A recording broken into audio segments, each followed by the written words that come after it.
Welcome to Kids Kingdom of Fun Learning. Get ready to expand your vocabulary and impress your friends.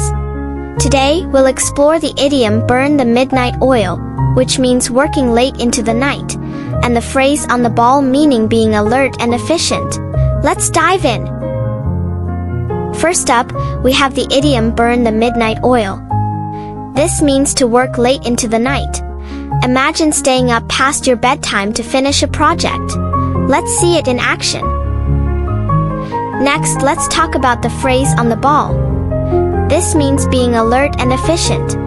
Think about a soccer player who's quick to react during a game. Ready to see an example? Great job! Now you know the idiom burn the midnight oil and the phrase on the ball. Use these in your conversations and impress everyone with your new vocabulary. Keep learning, and let's meet again tomorrow for more fun. Please do like, share and subscribe to our channel. Stay connected and see you all soon in the next episode.